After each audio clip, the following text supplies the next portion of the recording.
Welcome to the GCN Show. Welcome to the GCN Show. This week we ask the big question: what is the world's best road bike ride? We also look at sensitive heat maps, headphones whilst riding, plus we have some very cool tech for you. We've got a race roundup, cycling shorts, and all of your usual favourites too. Plus, a new haircut. Nice. Have a rub of the back, mate. Shorter than normal. I know.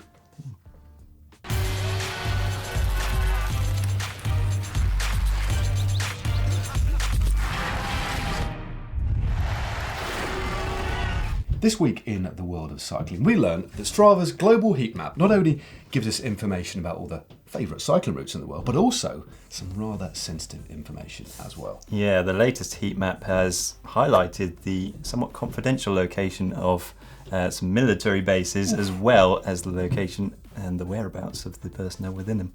Oops. Now, we also learned that 48% of you think we should forgive all former dopers, and then half of the rest of you think we should stay as we are, and the other half think that, we shouldn't speak to them ever again. So, Mr. Lance Armstrong, if you happen to be watching, you should be relatively well received when you head to Flanders in a couple of months' time, based on that. This week, we also learned that the small Spanish island of Gran Canaria here, just off the northwest coast of Africa, is frankly, it's amazing for riding a bike, isn't it? It is. We came in search of a bucket list ride, so the kind of thing that every cyclist needs to tick off. And the reason for that was because EasyJet, which is Europe's big low-cost, very orange airline, asked us to shed some light on the amazing and varied riding opportunities on this continent. And then they left the details up to us. And so we decided that we'd come to Gran Canaria. We did. And whilst researching it, and in fact doing the route that we had chosen, we had a few conversations trying to determine exactly what constitutes the ultimate bike ride, and in fact what would make the very best bike ride in the world. Now, we're sure that you've got some ideas on this back there at home. Yeah, that's right. We want you to get involved in the comment section, of course. Now, one of the things that we came up with first was that the ultimate ride should be very different to what you normally do. So in this case, in Gran Canaria, one of the key differences, as you can probably tell, is the weather. So we left a rather cold and wet England, and then 4.5 hours on a plane later, and here we are. And we've been riding around in shorts and short sleeve jerseys. Although we have had to don some hoodies now, haven't we? Because it's dipped down to 20 degrees. Oh my goodness, 20. He's even got hot chocolate. Yeah.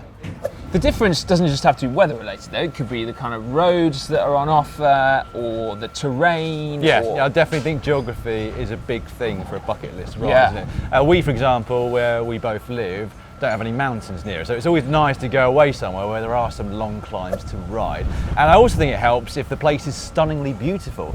And this ticks both those boxes, doesn't it? It's got the long climbs, but also so beautiful that you want to stop every couple of kilometres to take a photo.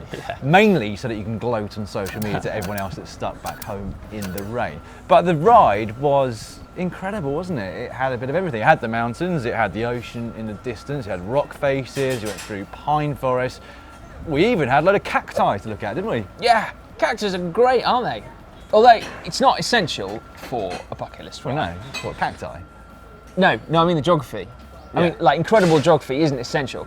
Take Flanders, for example. So there is a certain beauty to Flanders, but it's not like classically beautiful like the Dolomites, for example. But yet there's definitely a place on every cyclist bucket list for an ultimate ride there. You could go up the Muur and the Koppenberg and the Kreuzberg and the Quernemont, and it would just be amazing because there's just such history to the place. Yeah, history definitely is another big thing, because Flanders was always a must-do ride for me, and when I did do it, it most certainly didn't disappoint. So I guess it's kind of like Flanders is similar to Alpe d'Huez in many ways. I mean, it's not quite the same, because obviously Alpe d'Huez is a mountain and Flanders is reasonably flat, but you know what I mean. It's one of those rides where there are better mountains, more beautiful mountains, and certainly quieter mountains to ride, and yet you still feel that you need to go and do it and tick it off your list. And when you do, you're not disappointed. No. Okay, I've got a question for you. Could you have an ultimate ride in the rain? A wet, rainy ultimate ride? Yep. No, I wouldn't have thought so. No. I mean, I don't mind riding in the rain, but a wet ride on a route is never going to be as good as that same route done in the dry. And it's not that I necessarily always need to be in dry, arid conditions. In fact, I probably would rather go to a country where in general the climate's not fantastic, but you just luck out on the day that you ride. So like a component of an ultimate ride then is being lucky? Yeah, I think to a degree, yeah. Yeah, I can't disagree with that. Something you can control though, the roads. Don't they? Like an absolute fundamental to an ultimate ride is roads that are just brilliant to ride. Go on. Well, I mean, like, they've got to be twisty, haven't they? Really twisty and narrow to make you feel fast and also keep things interesting. The surface has to be buttery smooth, I would have thought. They can't be too steep, at least not for too long. But then I don't think an ultimate ride could be flat either. No, but there are exceptions to that too, aren't there? I mean, cobblestones and pavé, it's not smooth. Well, yeah, that's a good point, actually. So the road surface either has to be perfectly smooth or really, really crap. Exactly, and that's because we're bike riders, and sometimes we do something simply because it's quite hard to do, and that is all that you need. So the pavé has all that history and iconic thing going on, but it gives you, well, it presents a challenge, doesn't it, to you? Challenge. Yes, that is the last ingredient, I think, for an ultimate ride. So it has to present some kind of difficulty to you. I mean, maybe I'm a masochist, but unless it leaves some kind of mark in your mind other than just sheer enjoyment, it's going to fade away. So things like the Taiwan KOM Challenge, I don't know whether, have I mentioned that we've done that before? Yes. Yeah, 3,500 metres of ascent, over 100 kilometres. Definitely remember that one. Or here, in fact, in Gran Canaria, we might unwittingly have descended Europe's most dangerous road. That'll stand in the memory, even though, fortunately, neither of us actually fell off. Yeah, it was interesting, wasn't it? Oh yeah. Right then, it's over to you at home now. We would like to know what constitutes the ultimate bike ride for you. Does it need to be iconic? Does it just have to be stunningly beautiful? Or would you prefer to get yourself off the beaten track where not many people have gone before? I've got a feeling that we're going to get quite a varied list of answers to this, Si. Yeah, looking forward to reading those. Yeah, leave them in the comment section right down below. Yeah, and you won't have to wait long until you see our GCN bucket list ride. Yeah, I can't wait for them to see it. It's now time for cycling shorts. Do you cycle with headphones? If so, you could be putting yourself and others at risk, unless you're a teenager. Yeah, this was as a result of a Dutch study that was published in the journal called Accident Analysis and Prevention, or AAP. It's one of my favourites, Matt. I've seen you I read love that in it. the office. Yeah, basically it was a study of 2,250 cyclists, all from distinct age groups. And it concluded, quite interestingly, that listening to music or talking on the phone negatively affected the perception of sounds that are crucial for safe cycling. Well, I guess there's no surprise there, Matt. But in the teenage group, they actually found no correlation at all between listening to music and talking on the phone versus the number of incidents. Yeah, but this shouldn't actually give you an excuse to use headphones, regardless of the fact that if you're a teenager or not, especially with the prevalence of quieter vehicles out on the road, like electric cars, for example. So, stay safe out there. Speaking of which, rider safety out on the roads hit the headlines once again last week when out in South Africa the Quick Step Floors duo of Laurens de Plus and Peter Vakoch were hit by a truck while they were out training with teammate Bob Jungels. Yeah, Jungels was lucky enough not to be hit. The Luxembourger explained that he was riding with the duo behind, heard a loud crash, then glanced round and saw both Vakoch and Laurens de Plus on the floor. Now, de Plus and Vakoch are both taken to hospital. De Plus was actually treated just for scratches and abrasions, although Vakoch wasn't quite so lucky. He actually had an operation and surgery to try and repair a broken vertebrae. Yeah, all of us here at GCN wish both riders a very speedy recovery. Sticking with issues of safety for just a few moments, the government of Malta has just repealed its mandatory bicycle helmet law, which originally stated that you couldn't ride a bike without a helmet. The reason was to get more people riding and commuting to work, because research actually showed that the helmet law was dissuading people from getting on their bikes. Wow. It's obviously a very contentious subject, helmet versus no helmet, but interesting stuff nonetheless.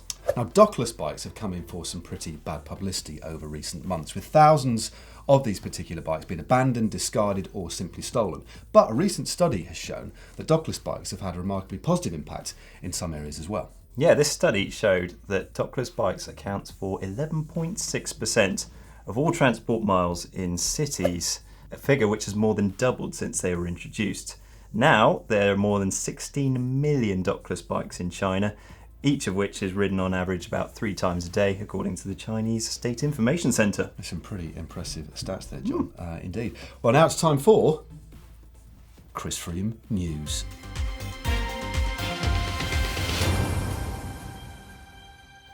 Is there actually any news this time, Matt? We do have some news for you. Now, basically, Chris Froome must have accounted for quite a large percentage of some of the transport miles logged in South Africa recently. He's continued to upload his rides to Strava, and get this, he rode a right Alpe the other week, 272 kilometres, 3,000 metres of elevation, 45 kilometres an hour average speed. He must have had deep sections in.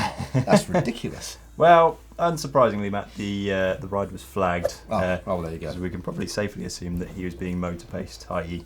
Froome was riding on the back wheel of a moped. Yeah, I mean, you couldn't do that otherwise, could you, No, really? Even with super deep section tyres. No, exactly. Now, the intensity, the frequency and the magnitude of the recent rides of Chris Froome has led quite a few people to speculate that he's actually trying to replicate the conditions of the 3-week tour, the Vuelta a España, where, of course, he returned an adverse analytical finding for salbutamol. It'd be interesting to see if that actually is the case, because we're not really too sure if he's been testing or whether he actually just trains this hard normally, because he's only been uploading his rides since the start of the year. It's interesting stuff, to say the least. Time will tell. We've always wondered here at GCN how Wout van Aert, the World Cyclist Champion, would get on if he were to ride one of the cobbled classics, or all the cobbled classics. So we're talking Tour of Flanders and Pavé. Well, we are about to find out this season, because Creelan Charles, the Pro Conti team of Wout van Aert, has been given a wildcard place to ride Paris-Roubaix. How cool is that? That is amazing news. All we need now is Mathieu van der Poel's team to ride as well. Yeah, how do you reckon he'd do, Matt? Because he's done pretty well in previous races, like Charles Sells, he's won that in 2016. It's a similar kind of dirt road race. I think, you heard it here first, quite possibly in the next 3 or 4 years, Wout van Aert or Mathieu van der Poel will win Flanders and Paris-Roubaix. But I think it'll be a couple of years. That extra 50k of a monument is basically the big test. They need to mature a little bit more, but I think they'll be there or thereabouts, definitely. To wrap up this week's Cycling Shorts, well, it's not actually a piece of news, but over on Twitter, I spotted this from Lotto Soudal's breakaway superhero, Thomas de Gent, and I thought I'd share it with you because it's just an absolute cracker. Kebab man. I must admit, John, I do like kebabs now and again. How about you? Oh yeah, I mean, it's a complete meal, isn't it? Protein, carbs, salad. Hashtag dietary advice. Now, I'm not claiming to be cool, but apparently I can buy the coolest helmet on Earth. Literally. According to Coolhead, that is, and that's a Kickstarter project. I'm not going to give it all away though. You're going to have to tune into the GCN Tech Show on Thursday to find out more, where we'll also be discussing marginal gains. Do they really matter? Are they worth it? Find out. It's been another busy week in the world of professional racing, and of course, if you want to find more detailed analysis of all the racing, you can check out GCN's new Racing News Show every Monday. Indeed. Now, over in Australia, it was the first single-day World Tour race of the year with a CAD 11's Great Ocean Road Race. Now, the 164-kilometre event was run off in absolutely sweltering conditions, topping out at an astonishing 41 degrees, and the hilly, challenging finishing circuit whittled down the field to 2 distinct groups which merged within the last 500 metres. Yeah, and emerging the strongest from that melee was Bora Hansgrohe's Jay McCarthy for just the second win of his pro career. He beat out a fast finishing Elia Viviani and Tour Down Under winner Daryl Impey in third. Over in the women's event, it was a win for Ali Cipollini's Chloe Hosking in a very close finish. And she got herself selected for the Commonwealth Games for Australia as well, by virtue of that win. Not bad. Trek Segafredo continued their astonishing start to the season by taking out 3 of the 4 races at the Mallorca Challenge last week. John Tegenkolb using his sprint to devastating effect to take rounds 1 and 4, whilst new signing Tom Scoyne soloed to victory in the Trofeo Loseta. Lotto Soudal's Tim Whelan stopped it from being a Trek rout over in Mallorca by taking out the Trofeo Serra di Tramontana for the second year in succession, in fact. But I must admit, Matt, it's great to see John Degenkolb back on form, firing at this time of the year. Yeah, he did look absolutely delighted, and I must admit, it's been a difficult couple of years for him, but it'd be great to see him back on song for the monuments winning the classics, Blanc San Remo and Paris-Roubaix. And didn't he look absolutely delighted? What a way to celebrate his birthday. Tell you what, Matt, he's definitely enjoying that more than that cappuccino you made him. Is it the right temperature? Oh, no. The UCI Cyclocross World Cup wrapped up in Hoogerheide on Sunday, and quite fittingly, both the overall winners took out the win in the final round. Sanne Cant taking the women's and Mathieu van der Poel the men's. And this is, of course, the last step before the short hop over to Valkenburg for the UCI World Championships next weekend, which we are certainly looking forward to. Quick, impromptu prediction. Who do you reckon for the men's and women's? I can't see past Van der Poel for the men's. Yeah, I'm going to say Van der Poel for the men's. Yeah. And the ladies? I have a feeling about Katie Compton. Katie. I Yeah, think that's a she'd be good a- outsider. She'd be a popular I'm going winner. to go for Sanne Cant again, I'm afraid. Okay. There we go. That's the curse done, isn't it? Yep. Anyway, moving on to the road. Now, organisers of Liège-Bastogne-Liège, ASO, have announced they're going to change from 2019 the finish of the race because, according to them, and I tend to agree, Liège-Bastogne-Liège has become just a little bit predictable in the last few kilometres. Now, we haven't got full details, but what we do know is that the finish is going to be flat and probably based near on. I have to say, Matt, that's a pretty good move. Not only because it allows the climbers to attack a bit earlier, they won't want to wait for a sprint, and it might entice a different sort of rider to Liège-Bastogne-Liège, maybe even Mr. Peter Sagan. That'd be cool, wouldn't it? It's time now, John, for hack / got it right, Bodge of the week. And first up is this from Lyndon Brown. I'm sick of pulling bees and beetles out of my hair when I take my helmet off after a ride in the country. Tie one knot in a £5 pair of tights, $5 pair of tights, and sorted. Good job. Yeah, that's simple, effective, does the job. Probably aerodynamic as well, I'd imagine. Yeah, could save at least 2 watts there, I reckon. Good estimation there. Give it a hack. Johnny Science here. Now we've got Jake Musser. 3 strips of skateboard grip tape placed on sole of shoe helps secure a fussy cleat that wouldn't stay in place. You can see there, just behind the cleat. You see a lot of the pros using, or the pro mechanics using grip tape on the pro bikes to keep things firmly in place. So a neat little trick there. Yep, hack. Definitely. Next up we have this from Duraz Josimi. Hopefully I got that right, over on Instagram. Hey Global Cycling Network, what do you think about my custom built table / workbench / bike display? Shelves accommodate all my bike repair tools. Lights are Wi-Fi controlled. How cool is that? From my phone and can change colours and intensity. Look at that. It's like a showroom, isn't it? That is an A+ for aesthetic, but he said it's a work stand as well.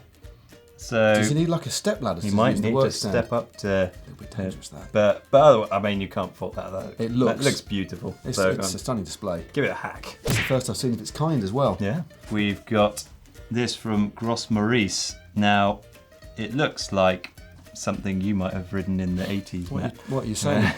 Actually, I've not been funny with you. I have been on one of those in the 1980s in the gym, but I'll let you continue.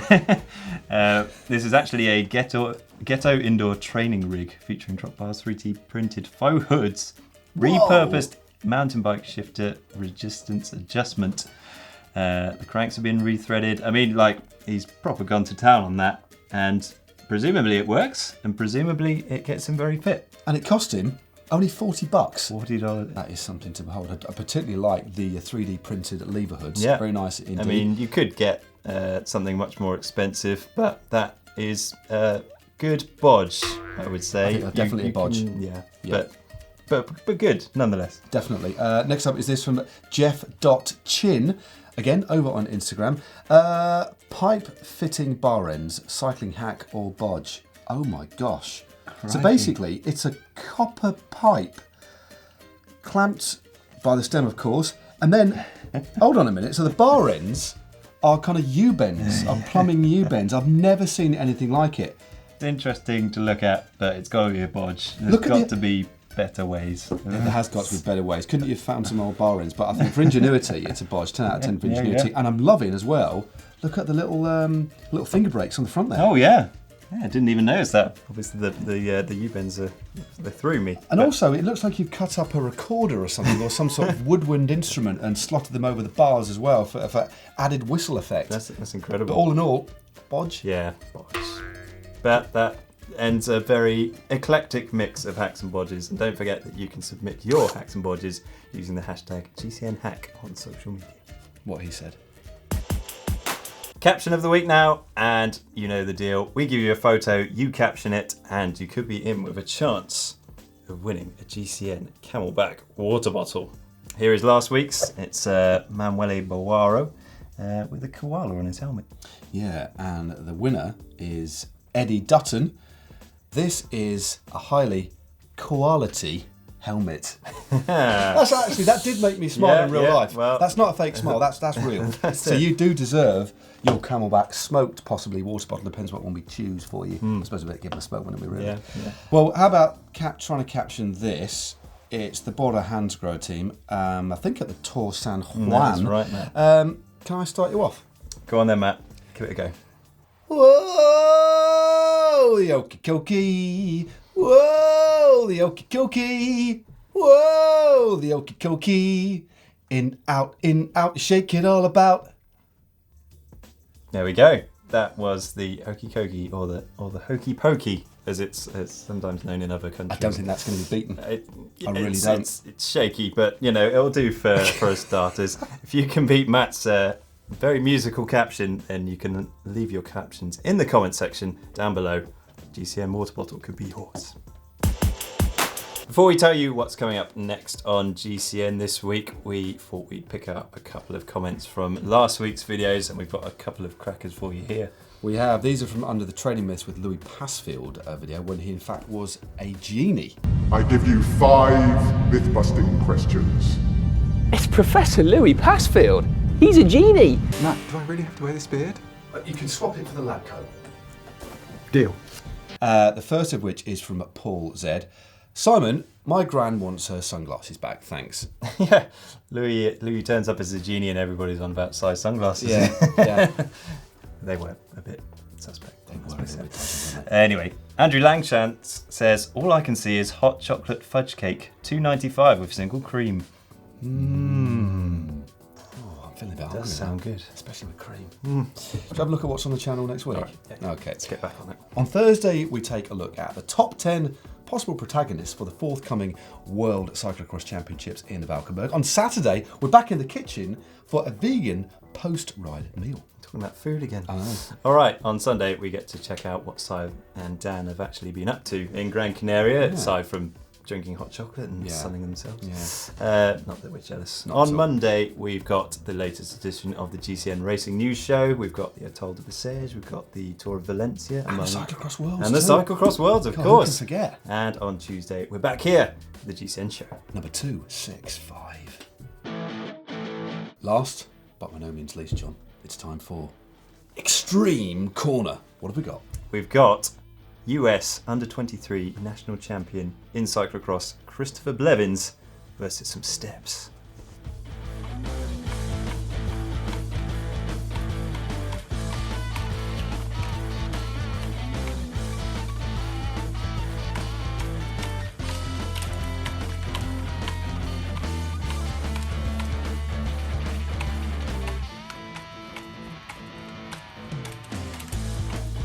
Aye. Wow, that is a lot of steps. Oh, God, I don't know how many steps were. I lost count. I was Yeah. so overawed and excited. I thought he was just going to keep Oh going. my God, that was impressive stuff. Now, I hope you liked this week's GCN show. If you did, please do give it a thumbs up. Now, for another pretty cool video that I particularly like filming, it was the Ask GCN Anything special that I did the other day with Emma Pooley, the former world time trial champion, no less. You can find that video by clicking just down here. Very interesting stuff. And if you like mine and Matt's jumpers, you can buy these and many other bits of apparel over at shop.globalcyclingnetwork.com, and there's also a link somewhere on screen right now. That's mine. I need that back. Oh, after the sorry. show. Yeah. Unbelievable. Stop nicking my tops. A bit warm in here.